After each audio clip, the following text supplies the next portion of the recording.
Right now I'm building a ripper for an excavator. It's going to East Texas. You know, I see a lot of really poorly designed implements out there, and I'll explain a little bit of that. So here's my mounting ears for the excavator. Obviously it's upside down right now. This is the plate.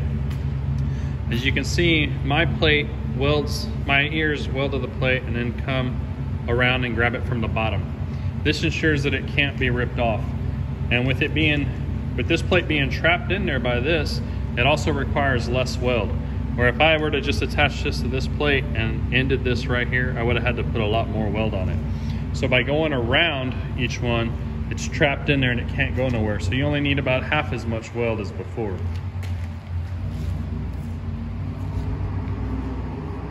This is the shank that's going in it. It's 2 inches by 15 inches wide. It's got a 3/4 inch AR 400 wear strip on the front that's kind of beveled to a point.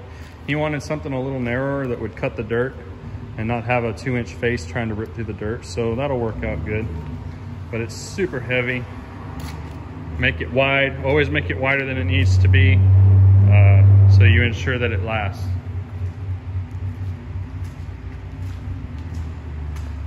But by doing this right here, it's really gonna be strong. Like I say, it's trapped around the plate so it can't be ripped out. And then the shank will weld here. Then I'll have triangle gusset plates that go to the shank and come down that this will also attach to, which is gonna make it even that much stronger. And when you're building something like this, you always want your gusset plates to come to the ear, the mounting ear, or past it. So we'll probably take it to flush, bevel it where we can get some weld down in there and smooth it out. But I see a lot of poorly designed stuff where these things come, your gussets come to here. Well, if your gusset can't support where the push is, all the push is on this plate here. So if your gusset doesn't reach that, it's not doing you any good.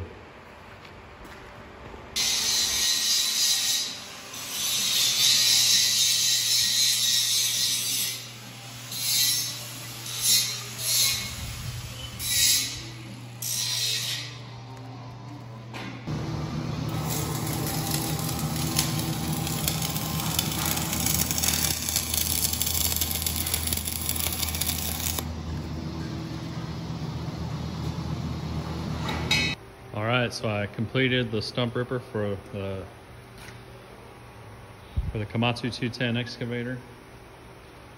It's all done, looks good. This is the correct way to build one of these and to brace it up. As you can see from my first video, the top ears come and go under the 1-inch plate. Everything's 1 inch. Got 1 inch, 1 inch, 1 inch, and 2 inch for the shank. For my triangle gussets, for 6 by 7, I brought them all the way flush. Not only do these go around the base plate, but they also weld to the triangle gusset. So there's no way this is gonna rip apart. If your gusset comes to here and doesn't at least go to where all the pressure is, you're just wasting time and you're gonna break this plate. So I've got 4 of them, all the same.